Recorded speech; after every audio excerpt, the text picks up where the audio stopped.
सदगुरु कबीर के ज्ञान से मार्गदर्शन लेकर अपने जीवन को सुलभ और मधुर बनाने का प्रयास कर रहे हैं। सदगुरु कबीर का जो दर्शन है वह दर्शन मनुष्य को सुखी बनाने के सभी सद्गुणों को अपने अंतर्निहित समाहित किया हुआ है। सदगुरु कबीर न आकाश की बात करते हैं न पाताल की बात करते हैं। सदगुरु कबीर न भगवान की बात करते हैं न शैतान की बात करते हैं। सदगुरु कबीर ऊपर नीचे आगे पीछे दाएं बाएं सब तरफ से अपना दृष्टिकोण मोड़कर केवल मानव जीवन की समस्या, उसके समाधान और समाधान के उपरांत जो मानव जीवन का चरम परम लक्ष्य है उसको प्राप्त करवाने का क्या तरीका हो सकता है, इसी का विवेचन सदगुरु कबीर ने जीवन भर किया है। मनुष्य के पास समस्या है तो उसका समाधान है, मनुष्य के पास उलझन है तो उसको सुलझाने का तरीका भी है, मनुष्य के पास दुख है तो उसके आत्यंतिक निवृत्ति का समूल उपाय भी है। लेकिन नादानी के चलते, अज्ञानता के चलते उस समस्या के समाधान की तरफ न झांक करके समस्या में ही उलझ करके अधिकांश आदमी परेशान होता है। दुख में उलझ करके आदमी जीवन को तबाह बर्बाद कर लेता है। लेकिन एक बात आपको ध्यान देने की जरूरत है कि आज तक दुनिया में ऐसा कोई ताला बना है जिसके साथ में चाबी नहीं बनी हो? देखे हैं कहीं क्या? आज तक पूरी धरती के किसी भी फैक्ट्री में ऐसे किसी ताला का निर्माण हुआ ही नहीं है जिस ताला के साथ उसकी चाबी को न बनाया गया हो। चाबी भी बनी है, अन्यथा बिना चाबी का कोई ताला नहीं। ताला यदि दुख है तो चाबी उस दुख का समाधान है। और ताला बनी है, चाबी बनी है उसके साथ, कोई आदमी चाबी को फेंक करके, चाबी को गंवा करके और उसके बाद उस ताला को खोलने का प्रयास करे तो ताला टूटेगा जरूर, ताला खुलेगा नहीं। ताला का टूटना एक अलग बात है और ताला का खुलना एक अलग बात है। आज मनुष्य जीवन के समाधान को खो देने के कारण प्रत्येक मनुष्य को अपना जीवन तोड़ना पड़ रहा है, अपना परिवार तोड़ना पड़ रहा है, अपना समाज तोड़ना पड़ रहा है। क्योंकि एक बात जान लीजिए, आपके घर में ताला लगा हुआ है, अच्छा भी खोज है तो स्वाभाविक है कि आप हथौड़ा लाइएगा, हथौड़ा ला करके उसको तोड़िएगा। यदि आपके पास चाबी होती तो हथौड़ा ला करके ताला को तोड़ने की जरूरत नहीं पड़ती।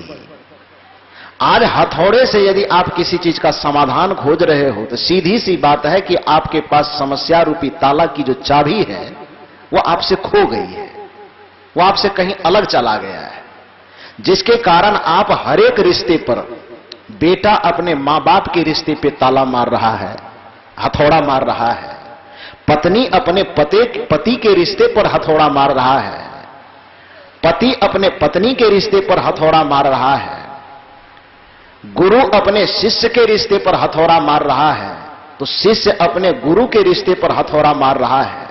आज दुनिया में जहां भी दृष्टि डालो सब जगह आपको एक ही नजर आएगी कि चाबी से कहीं भी किसी को खोलने की कोशिश नहीं की जा रही है, चाबी से समस्या को खोलने की कोशिश ही नहीं हो रही। सब अपने अपने एक एक हाथ में हथौड़ा लिया हुआ है और वो हथौड़ा चलाने को ही समझता है कि ये मेरा अधिकार है और इसी से हम सुखी होने वाले। लेकिन याद रखो, हथौड़ा चला करके न तो हथौड़ा चलाने वाला कभी सुखी हो सकता है और न जिसके ऊपर प्रहार किया जा रहा है वह कभी सुखी हो सकता है। सुख का एक ही रास्ता है, चाबी को ढूंढ लो। हथौड़ा आपको गौरवान्वित करता है, गर्व दे देता है, आपके अंदर अहंकार भर देता है और अहंकार के नशे में आदमी यह भी सोचना छोड़ देता है कि मेरे ऊपर भी कोई है। एक रोचक कहानी मुझे याद आई, इसको बता रहा हूं आपको। जब आदमी को अभिमान होता है तो मेरे ऊपर भी कोई है, मेरे ऊपर भी कोई सत्ता है, मेरे ऊपर भी परिणाम कोई देने वाला है, इसका ज्ञान आदमी को अहंकार में नहीं होता है। एक पति पत्नी बड़े बड़बोले थे। अधिकांश पति अपने पत्नी के सामने में बड़बोला होता ही है। पूरे दुनिया में अब कैसे रहता है नहीं रहता वो तो अलग बात है, पत्नी के सामने में ज्यादा डींग हाँकता है पति लोग। और इस चीज के कारण पत्नी भी जब उसकी इस कमजोरी को समझती है तब पत्नी भी पति को खूब रगड़ती रहती है, पति डींग मारती रहता है। एक पति पत्नी, पति ट्रेन का गार्ड था, जो सिग्नल गिराने वाला, क्या बोलते हैं उसको, क्या बोलते हैं जी, अब जो बोलते हो, सिग्नल गिराने वाला काम वो करता था। तो बड़बड़ाते पत्नी को अपना एकदम बड़ाई लाम काफ मारते हुए कि हम ये हैं, हम वो हैं, ऐसे हैं, वैसे हैं, जितनी महानता हो सकती है अपने मियां मुंह मिट्ठू बनने का प्रयास किया। पत्नी ने कहा, क्या आप बगड़ बगड़ करते हो, क्या औकात है तुम्हारी, धूप में खड़ा रह करके दिन रात बस ऐसे ऊपर नीचा सिग्नल करते रहते हो। तो पति कहता है, मैंने क्या कहा कि अभिमान जब व्यक्ति को होता है तो उस अभिमान की नशे में वह भूल जाता है कि हमारे ऊपर भी कोई है, हमारे ऊपर भी परिणाम देने वाला कोई है, इस बात को भूल जाता है। पत्नी के सामने अपने बड़प्पन की हांक मारते हुए सीमा से बाहर चला गया। पत्नी कही, आपकी औकात क्या है, कि तुम क्या जानती हो हमारी क्या औकात है।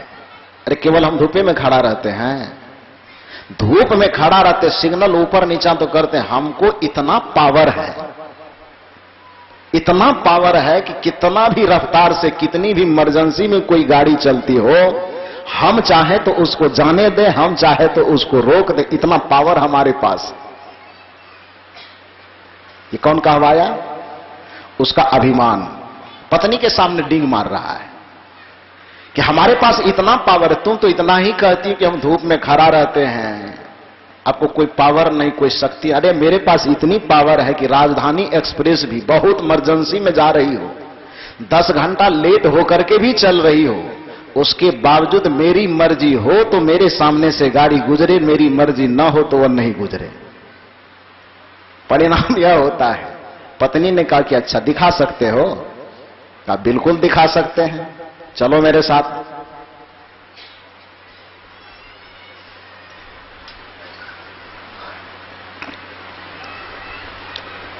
बोलिए सद्गुरुदेव की।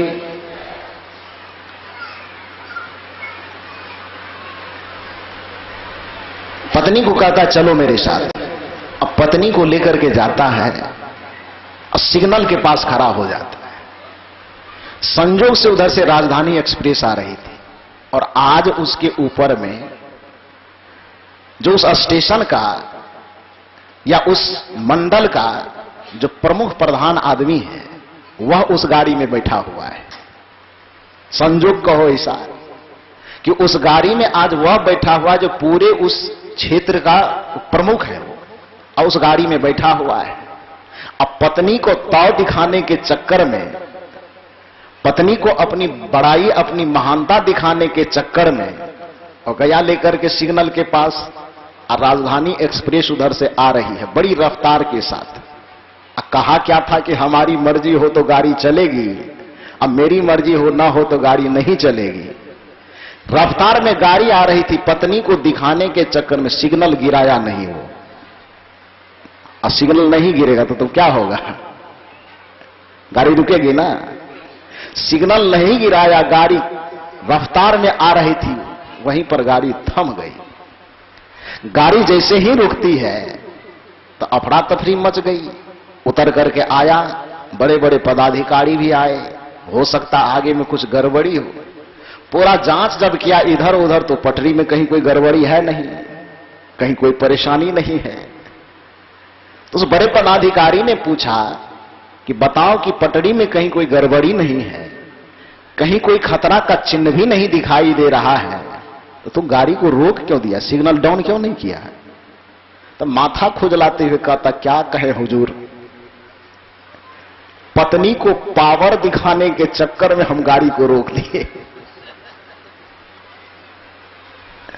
अब जैसे वो बड़े पदाधिकारी था, उसने कहा कि अरे नालायक, पावर का बहुत नशा चढ़ गया है, पत्नी को पावर दिखाने के चक्कर में जब तूने गाड़ी को रोक दिया तो लो मैं अपना पावर दिखाता और तुमको सस्पेंड कर देता हूं।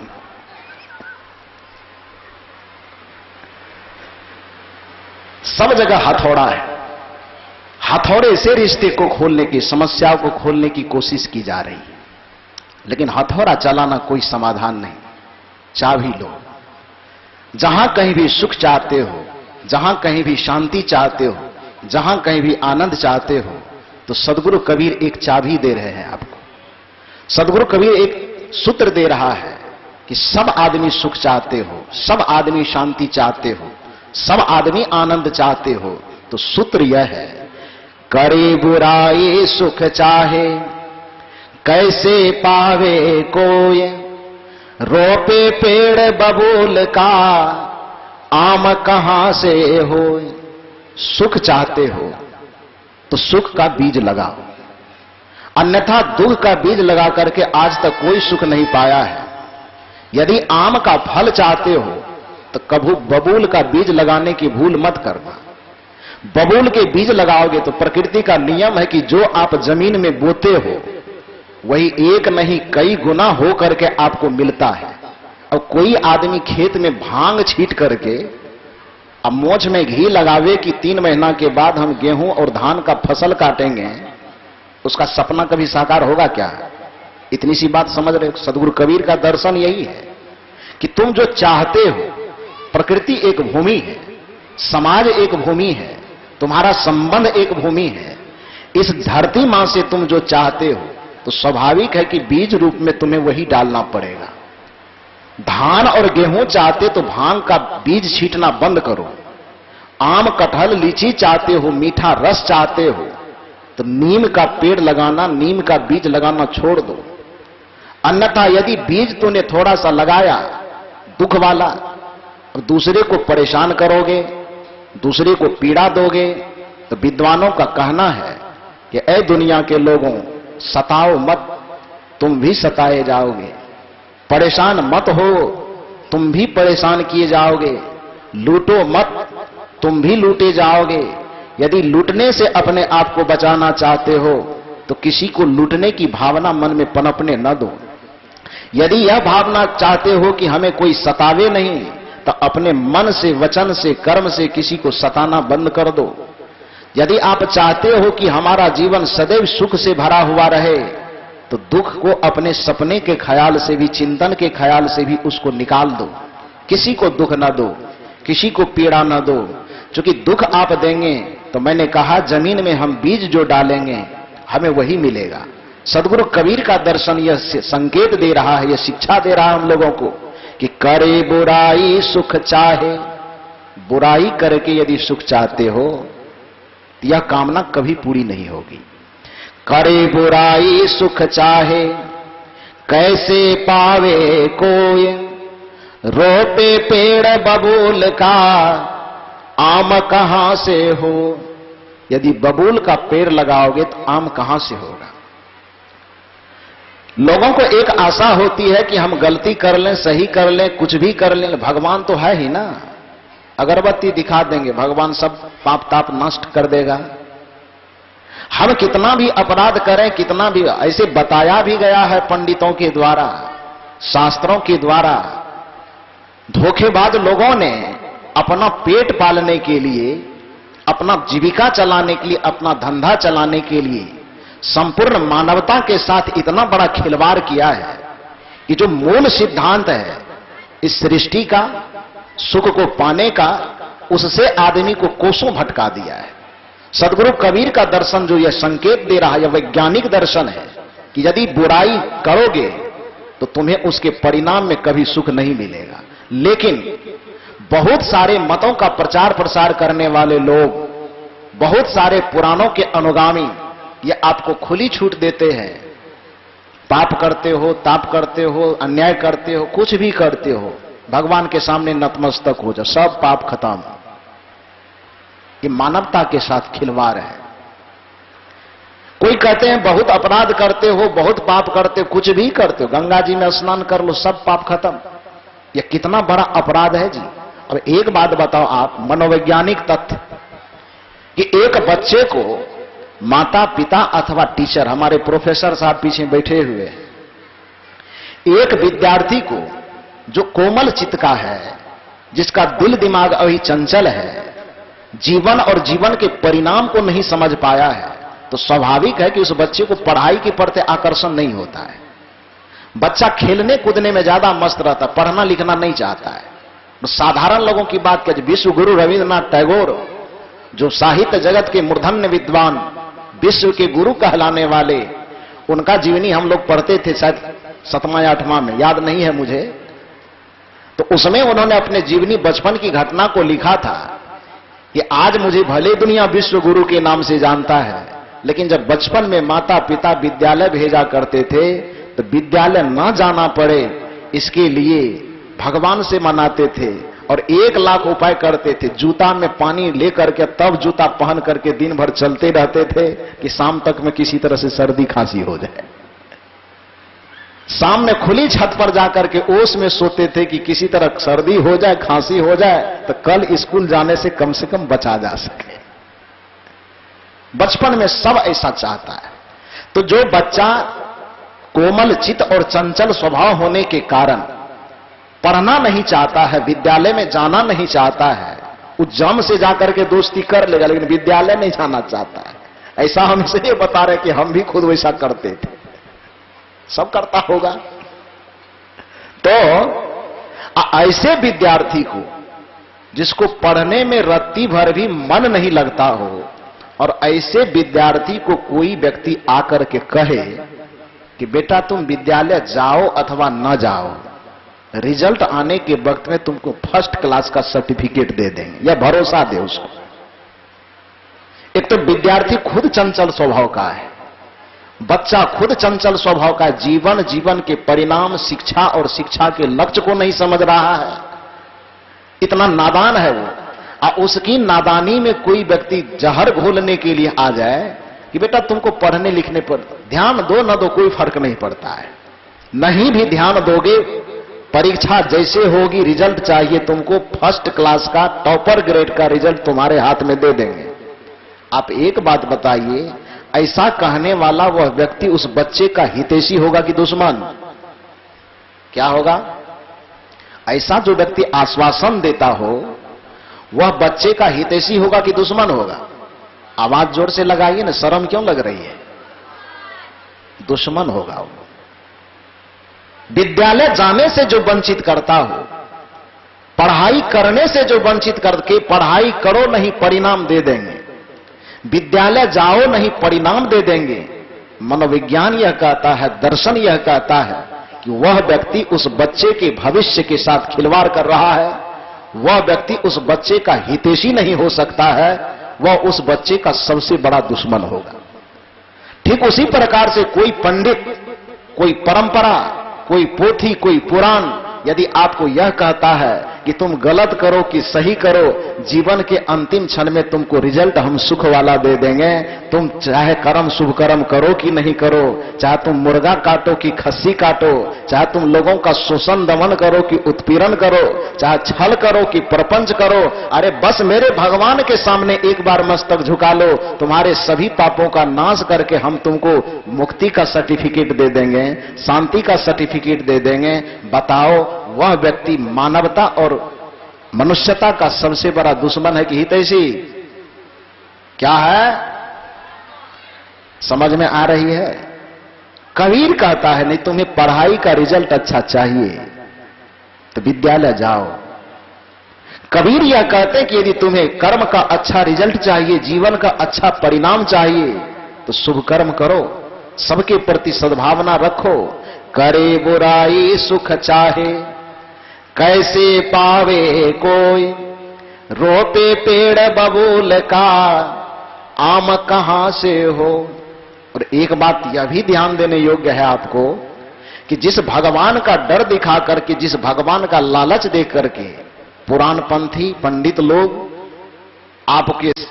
आपको सारे बुराई अपकर्म करने की छूट देते हैं, उस पंडितों से जाकर के पूछो कि क्या वह भगवान जो हमको पाप से दूर कर देगा, जो हमको बुरे कर्म के परिणाम से दूर कर देगा, क्या वह भगवान क्या अपने बुरे कर्म से बच पाए?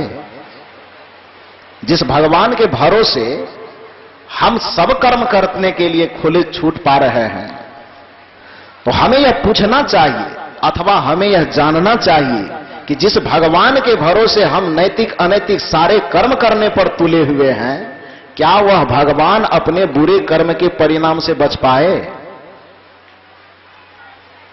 भगवान राम को परमात्मा का अवतार कहा जाता है। राम को क्या धरती पर रोना नहीं पड़ा? रोना पड़ा कि नहीं? हां या ना में जवाब दो। रोना पड़ा ना? क्यों? आप गए थे उसके आंख में उंगली कोचने के लिए, या आप उस पर ढेला मारे थे? क्या किए थे? न उसके आंख में आपने उंगली किया था, न उसको आपने ढेला मारा था, न उसका आपने जमीन हड़पा था, कोई कुछ नहीं किया। फिर भी राम रोए क्यों? क्यों पीड़ित रहे? और आपको जानकर के आश्चर्य होगा, या आप खुद जानते भी हैं, जन्म जन्मांतर से न जाने कितने युगों से कथा कहानी के माध्यम से सुनाया जा रहा है, सीरियलों में दिखाया जा रहा है, तो पता तो होगा ही कि राम इतना रोए इस धरती पर कि धरती का कोई भी एक गरीब से गरीब आदमी, अनपढ़ से अनपढ़ आदमी, गंवार से गंवार आदमी भी उतना नहीं रोता है, उतना दुख नहीं पाता है। यही कारण है कि दुख का एक मुहावरा ही बन गया राम कहानी। किसी को कोई यदि दुखी देखता है ना, तो बताओ भाई आजकल क्या राम कहानी चल रही है तुम्हारी, कहता है ना, एक मुहावरा के रूप में प्रयोग होता है राम कहानी। कोई आदमी बैठ करके यदि अपनी समस्या सुनाने लगे, अपना दुखड़ा सुनाने लगे, तो लोग मुहावरा में प्रयोग करते हैं, क्या यार अपना राम कहानी सुनाना शुरू कर दिया। अरे कोई अच्छी बात करो। राम कहानी अर्थात राम की कहानी दुख का पर्यायवाची बन गया, दुखात्मक घटना का एक पर्यायवाची बन गया। राम के जीवन में इतना ज्यादा दुख था, और भगवान के अवतार है, सनातन धर्मियों के अवतार है भाई। जिस राम के भरोसे आपको बैतरनी पार करवाने की, दुखों से पार करवाने की लॉलीपॉप दिखाया जाता है, एक सपना दिखाया जाता है, आपको पता करना चाहिए कि क्या राम अपने कर्म के परिणाम से बच पाए? क्यों राम के जीवन में दुख आया? क्योंकि प्रकृति का यह नियम है कि कर्म प्रधान विश्व करी राखा, जो जस करहि सो तस फल चाखा। कर्म प्रधान है, जो जैसा करेगा उसको वैसा फल चखना होगा, जो जैसा बीज लगाएगा उसको वैसा फसल काटना होगा, जो दुनिया को जैसा देगा उसे परिणाम में उसको वैसा ही पाना होगा। यह प्रकृति की सच्चाई है। यह श्री राम भी अपने मुंह से स्वीकार करते हैं। जिस समय श्री राम को वनवास मिला, अपने राजमहल से निकल करके पहली रात्रि का विश्राम जहां होता है निषाद राज,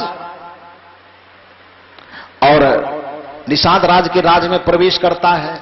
एक बट वृक्ष के नीचे राम, लक्ष्मण और सीता आज राजमहल से निकल करके पहली रात विश्राम करने वाले हैं।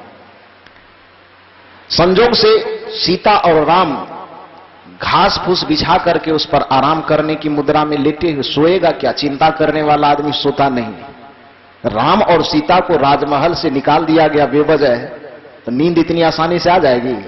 तो सोया तो होगा नहीं, लेकिन आराम की मुद्रा में लेटे हुए होंगे। लक्ष्मण श्री राम का अनुचर बनकर के, सेवक बनकर के गए थे, तो सेवा भावना से, चूंकि जंगल है तो उसमें टहल टहल करके पहरा दे रहे थे। लक्ष्मण अपने मन के उधेर बुन में उलझा हुआ है, और मन ही मन क्रिया प्रतिक्रिया उसके मन में पैदा हो रही है कि श्री राम कितने कोमल हैं, सीता भाभी कितनी सुकुमारी है, जीवन में कभी गर्मी हवा का अनुभव नहीं किया होगा, न ज्यादा ठंडी का अनुभव किया होगा, न ज्यादा गर्मी का अनुभव किया होगा। कोमलता में पलने वाली सीता कोमलता में पलने वाले राम आज पहली बार घास फूस के बिछावन पर सोए हुए हैं। लक्ष्मण को केकई के प्रति और राजा दशरथ के प्रति इतनी घृणा पैदा हो रही है मन में कि घूमते घूमते मन ही मन उसको इतना गाली दे रहे हैं, इतना अपशब्द कह रहे हैं कि उसके मन की भावना जुबान से भी बरबरा करके निकल रही है।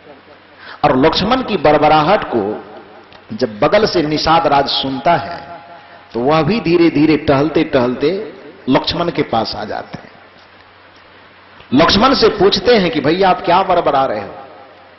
लक्ष्मण ने कहा कि क्या बताऊं, मैं बरबरा तो रहा नहीं था, मन में सोच रहा था, लेकिन मन की वेग इतनी तेज थी कि वह वेग जुबान से उभर करके सामने आने लगी। तुम सुन लिया, आ गए, अब आ ही गए हो तो क्या बताऊं भैया। अरे हमारे पिताजी का दिमाग सठिया गया। जो राजा बड़े बड़े वीरों को पराजित करके चक्रवर्ती कहलाते थे, अपने पत्नी के हठ के सामने में घुटना टेक करके अन्याय कर दिया। दंड तो उसको दिया जाता है जो कोई अपराध करता है। श्री राम ने, सीता ने अपराध कौन सा किया? बिना अपराध का दंड दिया जाना आज तक धरती के इतिहास में न देखा गया है न सुना गया है। आज पहली बार किसी को सजा दी गई है और वह भी बिना अपराध किए। सीता और राम को वनवास मिल गया है, गलती कुछ नहीं। श्री राम लक्ष्मण के इस कोसने वाली बात को जब श्री राम सुने तो श्री राम उठ करके इन दोनों के सामने आ गए। उसने कहा कि क्या बातचीत कर रहे हो? तो लक्ष्मण ने कहा बात क्या करेंगे, जो घटना घटी है वो हम लोग आपस में शेयर कर रहे हैं, बात कर रहे हैं। बता रहे हैं कि कैकेयी के दुष्कर्म के कारण, दुष्ट सोच के कारण और राजा दशरथ की मतिहीनता के कारण आज न्याय, धर्म और मर्यादा पर चलने वाले श्री राम को सजा मिल गई, वो भी बिना वजह का। यही चर्चा हम लोग आपस में कर रहे हैं। निषाद राज भी थोड़ा सर झुला करके हाँ में हाँ मिला, ठीक ही तो कह रहे हैं, आपने कोई अपराध तो किया नहीं था। अब दोनों की बात को जब सुना श्री राम ने कहा नहीं नहीं, किसी के ऊपर आरोप न लगे। देखो कबीर का दर्शन प्रकट हो रहा है यहां। सदगुरु कबीर जो चिंतन दे रहे हैं, सदगुरु कबीर का जो दर्शन है, पंडितों और पुराणों के चक्कर में उलझने वाले लोगों, कबीर का सूत्र यहां पर पैदा हो रहा है। ध्यान से सुनो इस पंक्ति को। श्री राम कहते नहीं नहीं, व्यर्थ का दोषारोपण कर रहे हो कि कैकेयी के चलते हमें दुख मिल रहा है। व्यर्थ का दोषारोपण करते हो कि हमें राजा दशरथ के कारण दुख मिल रहा है। अरे राजा दशरथ क्या, एक कैकेयी क्या, 1000 राजा दशरथ और 1000 कैकेयी षड्यंत्र कर ले, उसके बावजूद भी यदि किसी का पुण्य, किसी का सदकर्म उसके साथ है तो पूरे दुनिया के कैकेयी और दशरथ मिलकर के उसको दुखी नहीं कर सकता है। यह प्रकृति की अकाट सच्चाई है। वो हमने दुख जो हमने पाया है वो दशरथ के कारण नहीं, वह कैकेयी के कारण नहीं। लक्ष्मण और निषादराज दोनों इस बात को सुनकर के अवाक रह गए। उन्होंने कहा ये क्या बोलते हैं आप? श्री राम ने कहा कि जो प्रकृति के सिद्धांत से अवगत है, सदगुरु कबीर के जो मानवीय सद्गुण से भरे हुए सिद्धांत से जो अवगत है, मैंने कहा समस्या है तो उसका समाधान है, ताला है तो उसकी चाबी है। और देखो ताला की चाबी, लक्ष्मण के पास ताला की चाबी नहीं थी, परिणाम स्वरूप अपने भावना से, अपने जुबान से वो दशरथ के ऊपर हथौड़ा मार रहा है। परिणाम स्वरूप वो अपने कैकेयी मां के ऊपर हथौड़ा मारे, उसके चलते मिला। वो कहता उसके चलते मिला। आप भी कहते हो, जरा सा दुखी हो जाते हो। पत्नी कहती है सास के कारण, पुतोह कहती है कि सास के कारण हम दुखी हैं, सास कहती है कि हम बहू के कारण दुखी हैं, पति कहता है हम पत्नी के कारण दुखी हैं, पत्नी कहते हैं हम पति के कारण दुखी हैं, बच्चे कहते हैं हम मां बाप के कारण दुखी हैं, मां बाप कहते हैं कि हम बच्चे के कारण दुखी हैं। चाबी यदि व्यक्ति के पास नहीं होगा तो हथौड़ा लेकर के इसी तरह से एक दूसरे के ऊपर आरोप प्रत्यारोप करोगे आप। श्री राम के पास चाबी का नहीं, कैकेयी के ऊपर दोषारोपण मत करो, राजा दशरथ के ऊपर दोषारोपण मत करो। कहा तब श्री राम ने एक बहुत मर्यादापूर्ण बात वहां पर कही, जो सदगुरु कबीर के दर्शन को लपेटा हुआ बात है। वह बात क्या है? को न काहू सुख दुख कर दाता, निज कृत कर्म भोगी सुनु भ्राता। ये भाइयों, कबीर साहब कह रहे हैं क्या? आप आरोप नहीं लगा सकते कि कबीरपंथी सब ऐसे लबर लबर करता, देवी देवता फलना चिलना कुछ हो नहीं मानता है। ये अफवाह का बाजार जो गर्म किया गया है शोषणवादी लोगों के द्वारा, अरे कबीर कुछ मानता है? खाली कर्म कर्म कर्म कर्म की बात करता है, न ऊपर वाला मानता है न भीतर वाला मानता, कुछ नहीं मानते। अरे भैया, कबीर जितना बढ़िया तरीका से मानता है सबको, उतना बेहतरीन तरीका से तो पूरे धरती पर कोई नहीं मानता है। लेकिन हां, कबीर तुम्हारे गुरबा गुड़िया को देवता मानने के लिए तैयार नहीं है।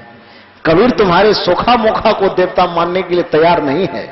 कबीर देवता उसे कहते हैं जो दिव्य गुणों से भरा हुआ जीवन हो। कबीर उसे देवता कहते हैं जो दिव्य गुण आचरण संपन्ना देवी हो, स्त्री हो, उसको कबीर देवी कहते हैं। जो सद्गुण सदाचरण त्याग वैराग्य संपन्न संत महापुरुष हो, कबीर उसको भगवान कहते हैं। और जो जिसकी आत्मा परम पवित्र होकर के महानता और श्रेष्ठता की ऊंचाई पर पहुंच करके परम शांति के सागर में निमज्जन करता है, कबीर उसको परमात्मा कहते हैं। कबीर के मानने का ये तरीका है। आपके बनावटी भगवान को कबीर मानने के लिए तैयार नहीं। श्री राम सदगुरु कबीर के उस दर्शन को लपेट करके श्री राम कहते हैं, को न काहू सुख दुख कर दाता। सीधा सा स्पष्ट बात है कि कोई किसी के सुख दुख को देने वाला नहीं है। फिर दुख मिलता क्यों है और सुख मिलता क्यों? अगली कड़ी में सुनो, को न काहू सुख दुख कर दाता, निज कृत कर्म भोगी सुनु भ्राता। प्रत्येक व्यक्ति, प्रत्येक प्राणी अपने ही किए हुए शुभ अशुभ के कर्मों का फल शुभ और अशुभ के रूप में, सुख और दुख के रूप में भोगता है। मनुष्य जीवन भर यदि शुभ कर्म करता है तो उसके परिणाम में पूरा प्रकृति उसके सुखात्मक जीवन की व्यवस्था करता है। यदि मनुष्य जीवन भर अपकर्म करता है, दुष्कर्म करता है, तो पूरे प्रकृति उसके दुख की व्यवस्था करते, चारों तरफ से दुख उसको दबोच डालता है, चारों तरफ से समस्या उसको दबोच डालता है। तो सदगुरु कबीर कहते हैं कि करे बुराई सुख चाहे, कैसे पावे कोई, रोपे पेड़ बबूल का आम कहां से हुए। मैं कह रहा था यह कि जिस भगवान के भरोसे अगरबत्ती दिखा करके लड्डू चढ़ा करके हम दुख और समस्या से पार जाने का सपना देखते हैं, वो भगवान बेचारा दुख में फंसा कि नहीं? श्री राम कहते कोई किसी को सुख दुख नहीं देता है। लक्ष्मण ने कहा कैसे? तो फिर आपको जो ये सजा मिली 14 वर्ष वाला, तो भैया आपको मालूम है कि 14 वर्ष का सजा किसको मिलता है?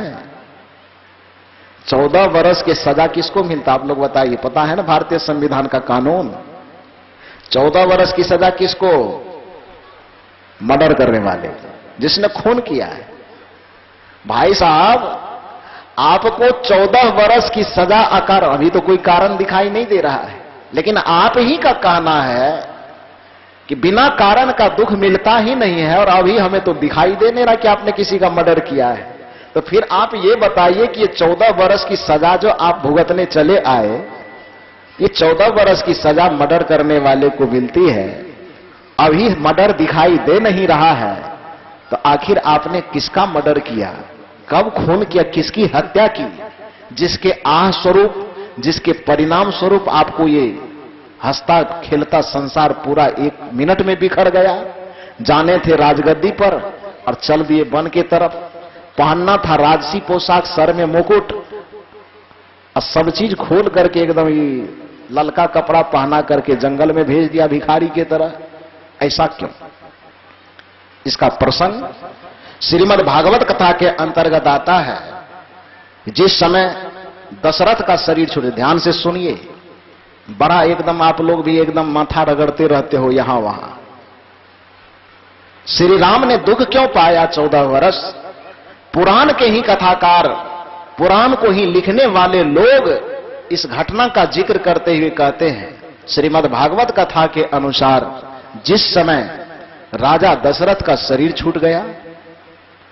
उस समय वो कहा जाता है कि पूरे शरीर सहित वो स्वर्ग में जाके निवास कर रहे हैं।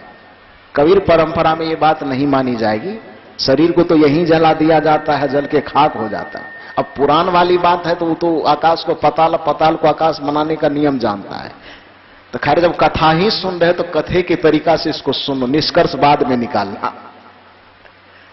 उस कथा के अनुसार राजा दशरथ स्वर्ग में निवास कर रहे हैं। संसार से उसका टिकट कट गया, यानी शरीर छूट गया। जब स्वर्ग में निवास कर रहे हैं तो एक बार दुर्वासा ऋषि भ्रमण करते करते स्वर्ग लोक में गए। राजा दशरथ जब आपने सामने दुर्वासा ऋषि को देखा तो उसके चरणों में जाकर के साष्टांग प्रणाम करता है और राजा दशरथ से पूछता है कि महाराज, हम तो सब दिन धर्म किए, सब दिन संतों का आदर किए, सब दिन ऋषियों का हमने आदर सत्कार किया, अपने दरवाजे पर से कभी किसी भूखे को वापस नहीं जाने दिए, कभी किसी प्यासे को मैंने भगाया नहीं, जिसकी जो आवश्यकता होती थी उसको मैंने पूरा किया। तो प्रभु एक बात बताने की कृपा करें कि हमारे पूरे परिवार में जो इतनी अशांति आई, इतना दुख आया, इतना बड़ा बवंडर मच गया, ऐसा क्यों हुआ? यह कौन पूछ रहे हैं? राजा दशरथ। किससे पूछ रहे हैं? महर्षि दुर्वासा से। दुर्वासा ऋषि से यह प्रश्न है राजा दशरथ का, आखिर ऐसा क्यों हुआ? मैं पहले ही कहा कि ध्यान दो, न्याय अन्याय करके, नैतिक अनैतिक करके, शोषण दमन करके, दूसरे को पीड़ा दे करके यदि भगवान के भरोसे लड्डू चढ़ा करके दुखों से पार जाना चाहते हो तो इस कथा को ध्यान से सुनो। राजा दशरथ पूछते हैं कि हमारे परिवार में परेशानी क्यों? हमारा परिवार बिखर गया, हम मर गए, मेरी तीनों पत्नी विधवा हो गई, मेरे एक बच्चे ननिहाल में आया रोड होकर के, वो भी राजगद्दी नहीं भोग रहा है, नंदीग्राम में जाके खरों लेकर के बैठा हुआ है, एक बच्चा मेरा उधर वनवास में चला गया। तो इतना जो बिखर गया, ये पारिवारिक बिखड़ाव क्यों आया? इतनी परेशानी, इतनी पीड़ा क्यों आई? तो दुर्वासा ऋषि राजा दशरथ को स्वर्ग में बैठा करके उसकी पीड़ा की कहानी बताते हैं, उसके दुख की कहानी बताते हैं कि हे राजन, यह बात तो प्रकृति में अकाट सत्य है कि को न काहू सुख दुख कर दाता, निजकृत कर्म भोगी सुनो भ्राता, कि प्रत्येक व्यक्ति को उसके किए हुए ही कर्म का परिणाम भुगतना पड़ता है। राजा दशरथ ने कहा कि जहां तक मुझे याद है हमने कोई अपराध नहीं किया है, राम भी इतना शील निधान है कि वह भी कोई अपराध नहीं किया होगा, फिर ये दुख क्यों? दुर्वासा ऋषि ने कहा कि मनुष्य को उसके कर्म का फल सिर्फ एक ही जन्म का नहीं मिलता है। एक कर्म के फल का जो सिद्धांत है वह इतना अकाट है, जिसके संबंध में कबीर साहब ने कहा है, कबीर कमाई आपनो कभी न निष्फल जाय, सात समुंदर आरा पड़े आगे मिलिया धाय। ए दुनिया के लोगों, यह मत सोचो कि तुम जो कर दिए और करने के पास से निकल गए तो उसका फल समाप्त हो गया। जो कुछ भी करते हो उसका परिणाम तुम्हें मिलता है, चाहे उससे बचने के लिए सात समुंदर पार भी क्यों न निकल जाओ तुम। कबीर कमाई आपनो कभी न निष्फल जाए, सात समुंदर आरा पड़े तो आगे मिलिया धाय। दौड़ करके आगे से पकड़ लेगा। सदगुरु कबीर की इसी मान्यता को परिपुष्ट करते हुए महर्षि चाणक्य ने कहा है कि यथा धेनु सहस्त्रेषु वत्सु गच्छति मातरम तथा यज कृतं कर्मं कर्तारम अनुगच्छति। कि ऐ दुनिया के लोगों, ये सामूहिक सार्वजनिक उदाहरण है, इसको आसानी से समझ सकते हो कि यथा धेनु सहस्त्रेषु वत्सु गच्छति मातरम तथा यज कृतं कर्मं कर्तारम अनुगच्छति। कि जैसे 1000 गाय हो, 1000 गाय के बीच में एक नया बछड़ा जो गाय दी है, उस बछड़े की मां को, नई नवेली अभी बछड़ा को जन्म दी है वो गैया, बछड़े को खूंटा में बांध करके और उस गाय को, बछड़े की मां को 1000 गाय के बीच में जाकर के छुपा दो।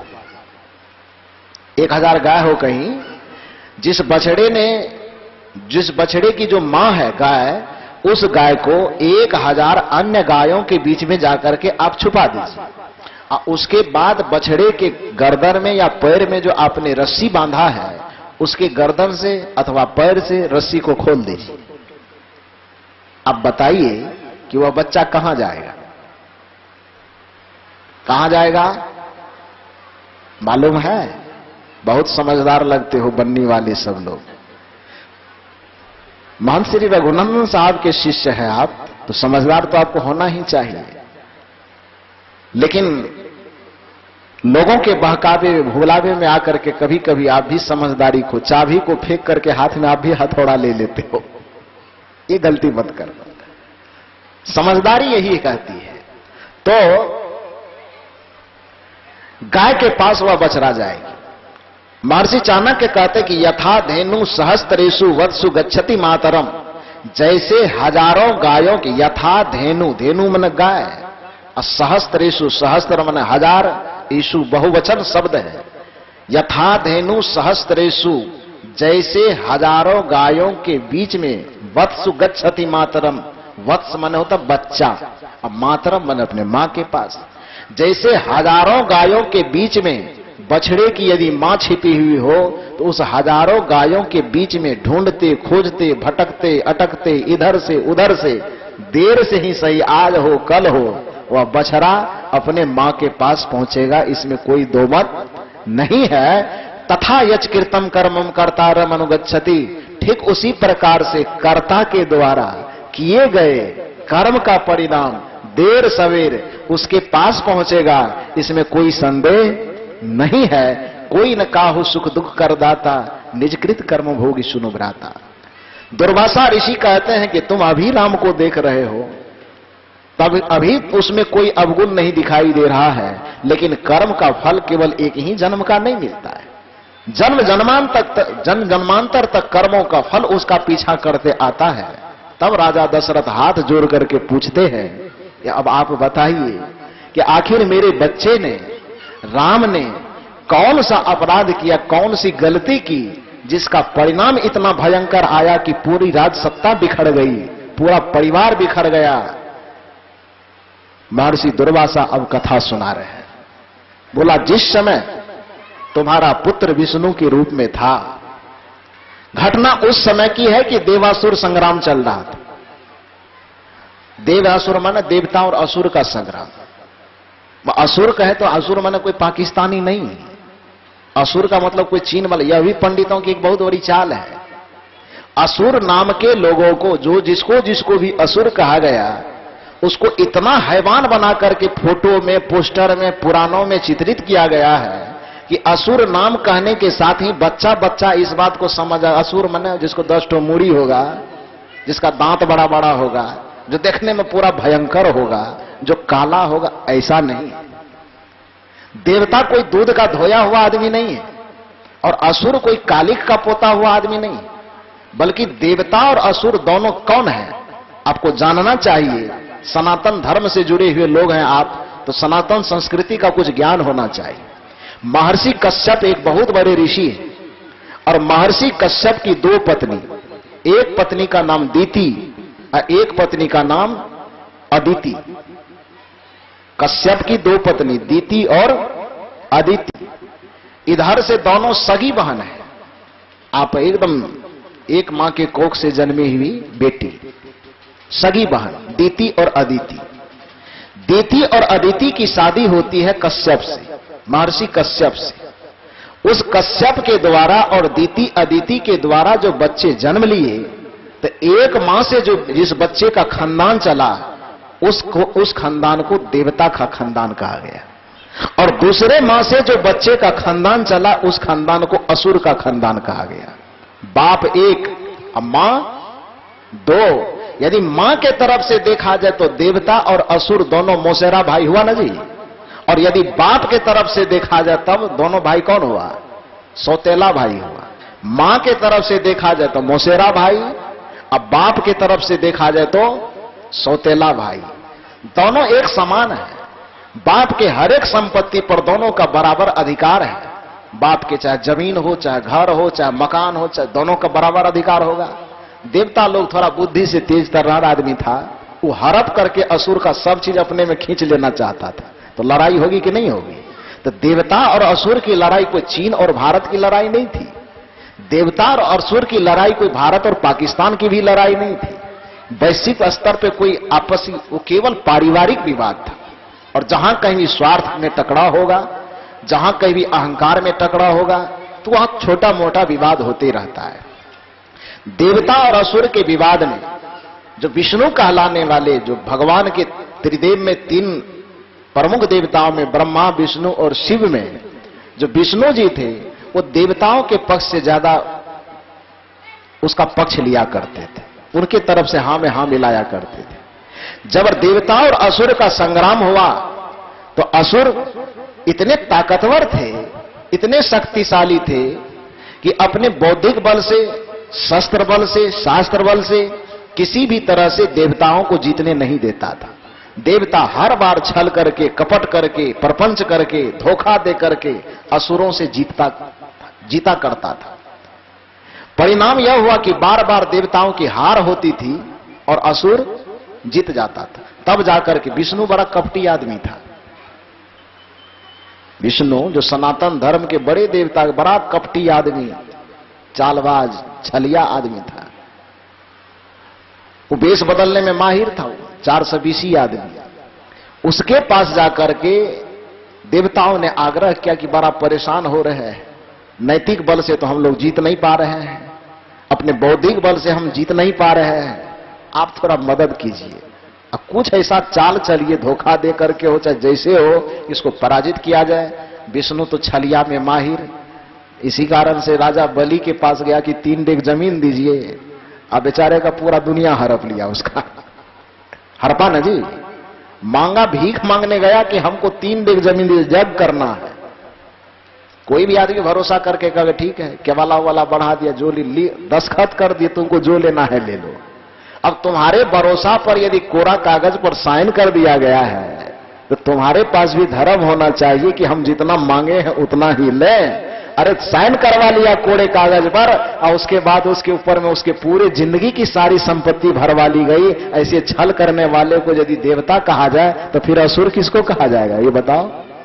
यदि उसको धार्मिक कहा जाए तो अधार्मिक किसको कहा जाएगा, ये बताओ? छल में, कपट में माहिर देव और असुर का संग्राम हो रहा है। विष्णु जी देवता के पक्ष से ये कथा सुना रहे हैं। कौन? दुर्वासा ऋषि राजा दशरथ को ये कथा सुना रहे हैं। तो जिस समय तुम्हारा पुत्र विष्णु के रूप में था, देवासुर संग्राम हो रहा था, असुर जीतते जा रहे थे, देवता पराजित हो रहे थे, तो विष्णु के पास जाकर के देवताओं ने आग्रह किया कि अब हम हार रहे हैं, मेरे तरफ से चल के थोड़ा सा छल बल कल से किसी तरह से हमको जिता दीजिए।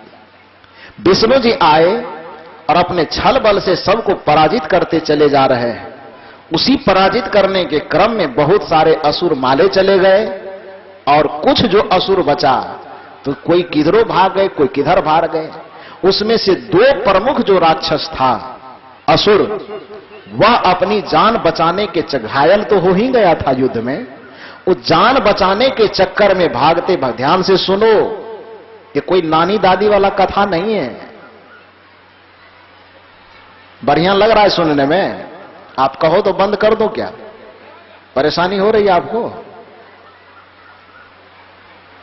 तो राजा दशरथ को कथा सुनाया जा रहा है कि 2 असुर घायल अवस्था में अपना प्राण बचाने के लिए भागे चले जा रहे हैं। भागते भागते भागते भागते, चूंकि जान बचाना है, आगे में एक कुटिया दिखी। इसी बन्नी आश्रम के तरफ कोई कुटिया होगा,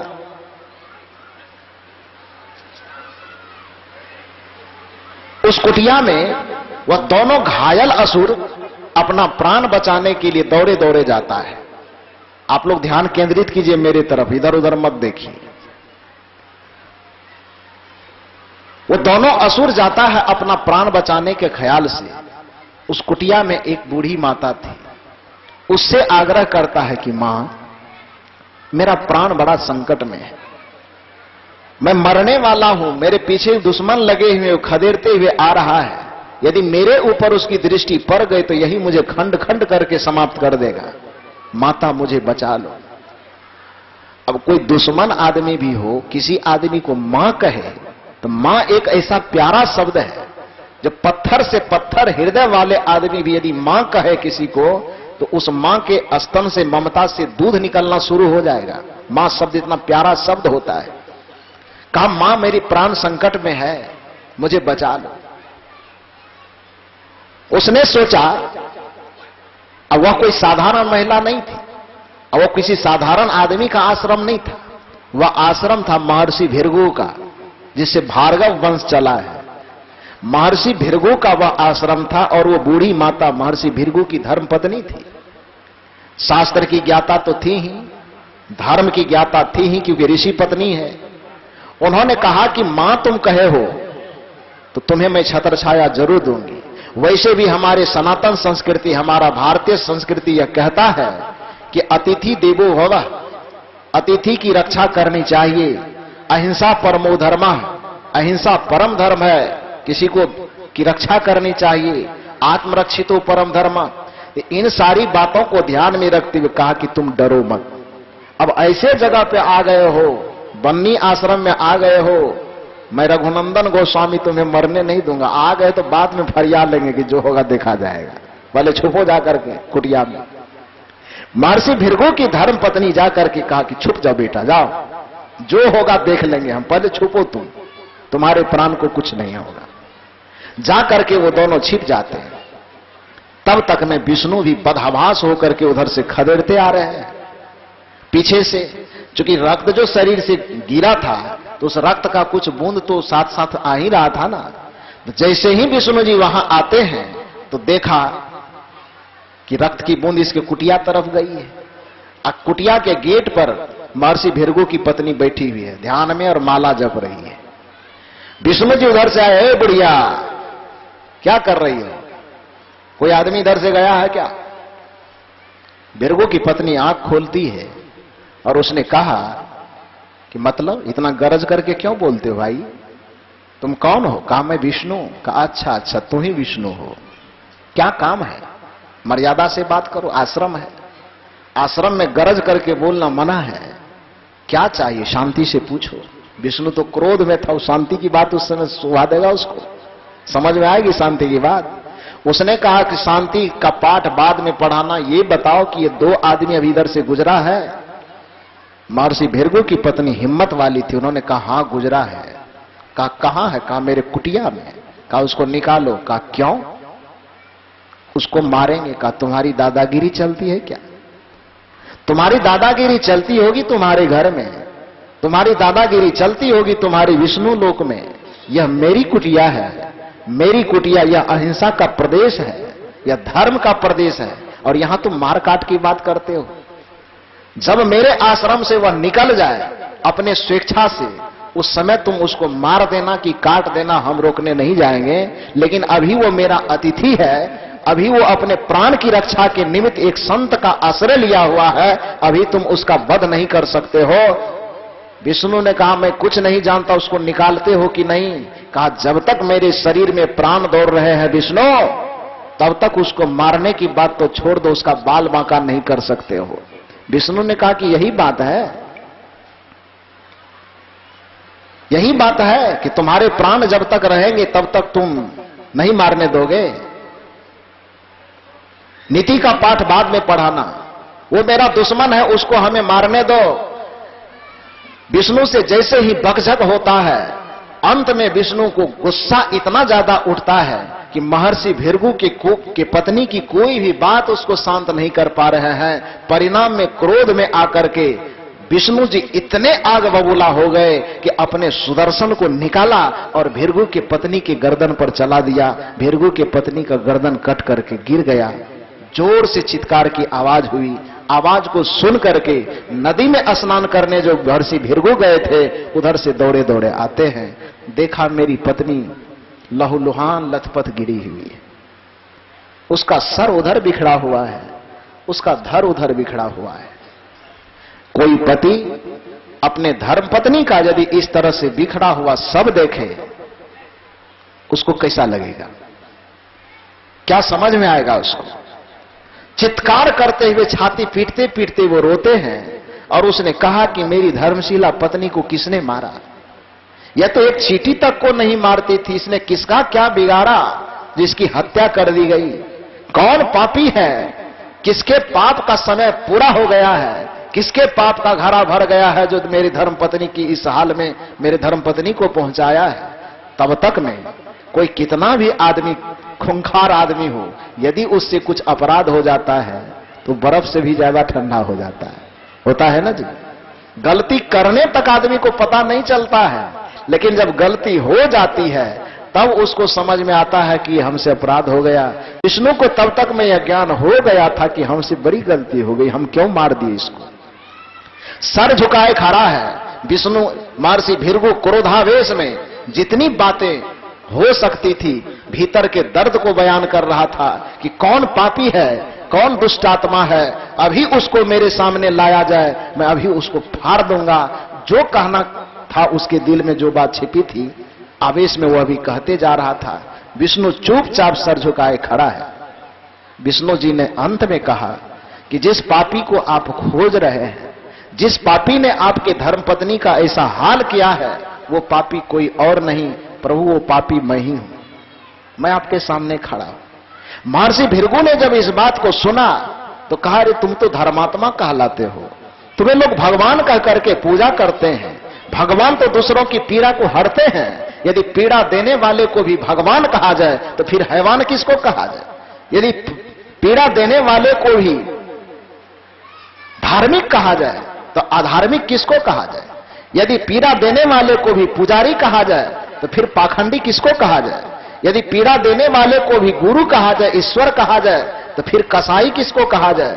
तुम ईश्वर के रूप में होकर के, भगवान के रूप में होकर के जो तुमने कसाई वाला काम किया है, इसका दंड तुम्हें मिलेगा। और जा विष्णु, मैं तुझे श्राप देता हूं कि जिस तरह से मेरी निरपराध पत्नी को बिना वजह के तुमने इसके गर्दन को काट करके इसको अलग कर दिया, मेरे वियोग में मेरी पत्नी तड़पते तड़पते मर गई और मैं पत्नी के वियोग में मैं भी तड़प तड़प के मर जाऊंगा। जा, मैं तुझे श्राप देता हूं कि तेरी और तेरी पत्नी की कोई गलती नहीं होने के बावजूद भी एक समय ऐसा आएगा कि पत्नी के वियोग में अलग होकर के तू तड़पेगा और तेरे वियोग में अलग होकर के तेरी पत्नी तड़पेगी और अंततः दोनों का मौत दोनों के बिलगाव में ही अलग अलग रह करके ही होगा। ये मैं तुम्हें श्राप देता हूं और इसी श्राप को श्री राम भोग रहे हैं। ताली बजा जोर से एकदम। सदगुरु कबीर का यह जीवंत संदेश है। करे बुराई सुख चाहे, कैसे पावे कोई, रोपे पेड़ बबूल का, आम कहां से होई। विष्णु के रूप में श्री राम ने गलती किया था, एक निरपराध स्त्री की हत्या की थी, गर्दन का। मैंने कहा कि 14 वर्ष की सजा किसको? मर्डर करने वाले, हत्या करने वाले। एक गर्दन, एक निरपराध प्राणी के गर्दन काटने के कारण राम को 14 वर्ष की सजा हुई। आप कल्पना करो, सनातन धर्म को मानने वाले लोगों, चाहे यहां जो बैठे हुए हैं वो, अथवा इस माइक्रोफोन के माध्यम से जिनके जिनके कानों तक आवाज जाती हो, थोड़ी देर के लिए कान से रुई निकाल लेना और सुन करके बताओ, सोच करके अपने मन से प्रश्न करो कि एक निरपराध व्यक्ति की हत्या करने के कारण यदि श्री राम को 14 वर्ष की सजा हो गई तो अपने जीवन में तुम कितने मछली, मुर्गे और अंडे का गर्दन काटे हो, इसका ध्यान लगा करके देखना।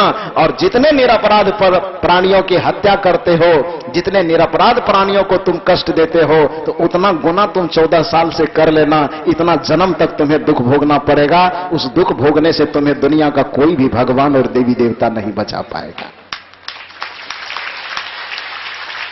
मैंने कहा कि आज सदगुरु कबीर देव के जन्म जयंती के शुभ अवसर पर पूर्व बेला में हम सब उपस्थित हैं।